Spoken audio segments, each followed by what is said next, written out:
Hello, and welcome to The Essential Reads. My name is Isaac, and my goal is to bring to you a bunch of classic audiobooks in an easy and accessible way. I don't really ever ask for this, but some people have been doing it every now and again, and it means the absolute world to me. You can leave a super like if you like what I do here, and it's sort of like you give a donation to me, and it's mind-blowing when people do it, and it means the absolute world. And it's also really handy because some of the books that I narrate on the main sort of thing, on the Essential Reads bit, do either get demonetized because of the content that is in them, and because they're old books, they're not really appropriate.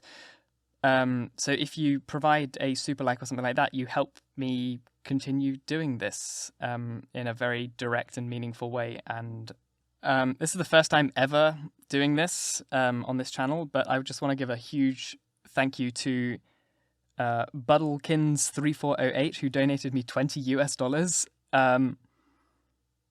Like I already said to them in replying to their comment, it's amazing that you're willing to do that for me. I just read books, but I suppose when those books do get demonetized for certain reasons, it's really, really helpful, and it means the absolute world to me. So if you would like to support me in a more meaningful way, please do that. And I'm going to stop rambling because I'll probably start crying at some point, because it's it's incredible thinking that people like what I do enough that they're willing to tip me. But that's beside the point. Let's get started on today's fairy tale, which is sort of a group of 3 fairy tales called The Elves by the Brothers Grimm. This is, of course, Fairy Tale Fridays, where each Friday I bring you a fairy tale from the times of yore. And this introduction has gone on far longer than it should have, but thank you. Yeah, let's let's get started. Sorry, that really made my day, and I really wanted to thank them properly and share that with you and let you know it's something you can also do. So, The Elves by the Brothers Grimm. About the shoemaker for whom they did the work.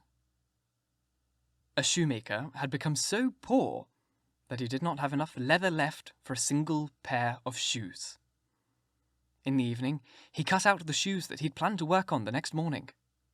However, when he got up the next day and was about to sit down to do his work, he saw the 2 shoes already finished and beautifully made, standing on the table.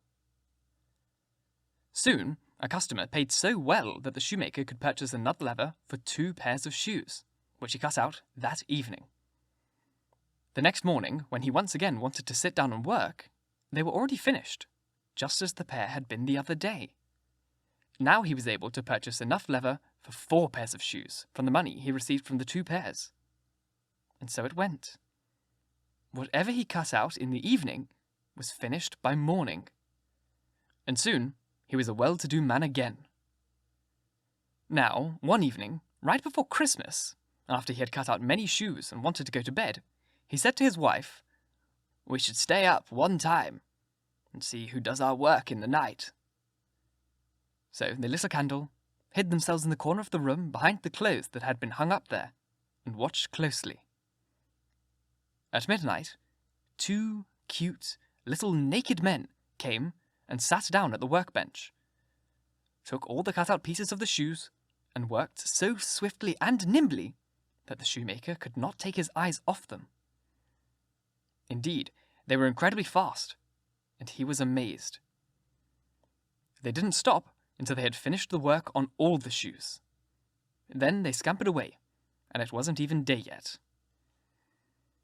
Now the shoemaker's wife said to him, "The little men have made us rich, so we ought to show that we're grateful. I feel sorry for them running around without any clothes and freezing.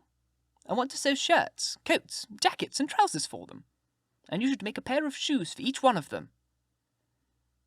The shoemaker agreed, and when everything was finished, they set all the things out in the evening. They wanted to see what the little men would do, and hid themselves again. When the little ones appeared as usual at midnight, then the little ones appeared. Then the little ones appeared as usual at midnight. When they saw the clothes lying there, they seemed to be quite pleased. They put the clothes on extremely quickly, and when they were finished, they began to hop, jump, and dance. Finally, they danced right out of the door. and never returned. Very much so like house elves. They got clothes and then they're finally free. About a servant girl who acted as godmother. A poor maiden was industrious and neat and swept the dirt from the doors of a large house every day. One morning she found a letter lying in front of the door, and since she couldn't read, she brought it to her employers. The letter was an invitation to the maiden from the elves, who asked her to be the godmother to one of their children. The maiden thought about this for a while, but after her employers convinced her that she shouldn't refuse the invitation, she said yes. Soon after, 3 elves came and led her to a hollow mountain. Everything was small there, and so incredibly dainty and splendid. The mother was lying on a black, ebony bed with pearl knobs. The covers were embroidered with gold. The cradle was ivory. The bathtub was made of gold. The maiden performed her duties as godmother, and then wanted to depart right after doing this. But the elves asked her to remain with them for another 3 days.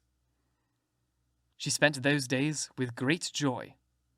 And when they were over and she wanted to return home, they filled her pockets full of gold and led her back out of the mountain. When she came to her home, she realized that it wasn't 3 days that she had gone, but a whole year. Mysterious elf magic. I'm going to put this on screen, but this is an absolutely gorgeous illustration. About a woman whose child they had exchanged. The elves had taken a mother's child from the cradle and replaced the baby with a changeling who had a fat head and glaring eyes, and who would do nothing but eat and drink. In her distress, the mother went to her neighbour and asked her for advice. The neighbour told her to carry the changeling into the kitchen and put him down onto the hearth, light a fire, and boil water in 2 eggshells. This would cause the changeling to laugh, and when he laughed, he would lose his power. And when she put the eggshells filled with water on the fire, the block-headed changeling said, "Now I'm as old as the Wester wood, and in all my life I've never seen eggshells cooked as these have been." And the changeling had to laugh about this, and as soon as he laughed, a crowd of elves came all at once. They brought the right child with them, placed him down on the hearth, and carried off the changeling. Thank you so very much for listening. If you enjoyed, please like, comment, share, all that jazz. And if you really enjoyed, do subscribe, because there is more to come. And if you really, really, really enjoyed, leave a super like, because it would make my day and it would help me do this full time, which would be absolutely wonderful. Once again, thank you very much for listening, and until next time, bye-bye.